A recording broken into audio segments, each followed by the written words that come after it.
ನಿಮ್ಮದೇ ಆಗಿರ್ತಕ್ಕಂಥ YouTube channel study with ಪರಶುರಾಮ್ಗೆ ಸ್ವಾಗತವನ್ನು ಕೋರ್ತೀನಿ.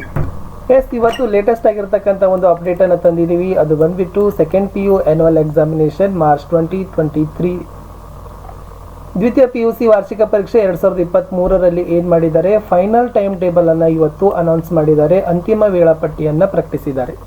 ಸೊ ಅದಕ್ಕಾಗಿ ವಿಡಿಯೋವನ್ನು ತಂದಿದ್ದೀವಿ. ನಿಮ್ಮ ಪರೀಕ್ಷೆ ಅಂತಲೂ ಕೂಡ ಆಗ್ತಕ್ಕಂಥದ್ದು ಖಡಾಖಂಡಿತ. ಸೊ ಇದೇ ದಿನಾಂಕಕ್ಕೆ ಇದೇ ವಿಷಯ ನಡೀತದೆ.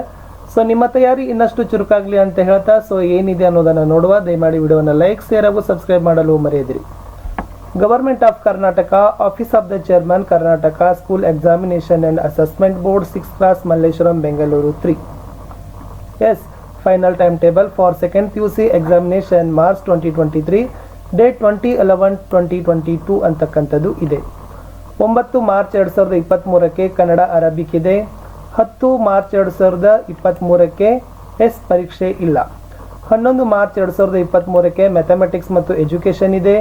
13/3/2023ಕ್ಕೆ ಎಕನಾಮಿಕ್ಸ್ ಇದೆ. 14/3/2023ಕ್ಕೆ ಕರ್ನಾಟಿಕ್ ಮ್ಯೂಸಿಕ್ ಇದೆ, Hindustani music, psychology, chemistry, basic maths paper. 15 March 2023ಕ್ಕೆ ತಮಿಳು, ತೆಲುಗು, ಮಲಯಾಳಂ, ಮರಾಠಿ, ಉರ್ದು, ಸಂಸ್ಕೃತ, ಫ್ರೆಂಚ್ ಇದೆ.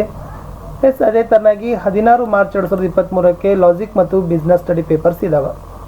17th ಮಾರ್ಚ್ 2023 ಫ್ರೈಡೆಗೆ information technology, retail, automobile, health care, beauty and wellness paper ಇದ್ದಾವೆ. 18 ಮಾರ್ಚ್ 2023 ಸ್ಯಾಟರ್ಡೇಗೆ ಜಿಯಾಗ್ರಫಿ, ಬಯಾಲಜಿ ಪೇಪರ್ ಅದ. 20 ಮಾರ್ಚ್ 2023ಕ್ಕೆ ಹಿಸ್ಟ್ರಿ ಮತ್ತು ಫಿಸಿಕ್ಸ್ ಪೇಪರ್ಗಳು ಇದಾವೆ. 21/3/2023 ಟ್ಯೂಸ್ಡೇಗೆ ಹಿಂದಿ ಪೇಪರ್ ಅದ. 22nd ಮಾರ್ಚ್ 2023ಗೆ ವೆಡ್ನೆಸ್ಡೇ ಯುಗಾದಿ ಹಾಲಿಡೇ ಇರೋದ್ರಿಂದ. 23rd ಮಾರ್ಚ್ 2023ಗೆ ಇಂಗ್ಲಿಷ್ ಪೇಪರ್ ಅದ. 25th ಮಾರ್ಚ್ 2023ಗೆ ಪೊಲಿಟಿಕಲ್ ಸೈನ್ಸ್ ಮತ್ತು ಸ್ಟ್ಯಾಟಿಸ್ಟಿಕ್ಸ್ ಪೇಪರ್ ಇದೆ. 27th ಮಾರ್ಚ್ 2023 ಮಂಡೇಗೆ optional Kannada, accountancy, geology, home science paper ಇದ್ದರೆ ಲಾಸ್ಟ್ ಪೇಪರ್ ಬಂದ್ಬಿಟ್ಟು 29th ಮಾರ್ಚ್ 2023 ವೆಡ್ನೆಸ್ಡೇಗೆ ಸೋಷಿಯಾಲಜಿ, ಎಲೆಕ್ಟ್ರಾನಿಕ್ಸ್ ಮತ್ತು ಕಂಪ್ಯೂಟರ್ ಸೈನ್ಸ್ ಪೇಪರ್ ಇದೆ ಅಂತ chairman Karnataka school examination and assessment board ಅವ್ರು ಏನು ಮಾಡಿದ್ದಾರಪ್ಪ ಅಂದರೆ ನಿಮ್ಮ ಒಂದು 2ನೇ PUCಯ ವಾರ್ಷಿಕ ಪರೀಕ್ಷೆ ಮಾರ್ಚ್ 2023ರಲ್ಲಿ ಅಖೈರುಗೊಳಿಸಿದ್ದಾರೆ, ಅಂತಿಮಗೊಳಿಸಿದ್ದಾರೆ.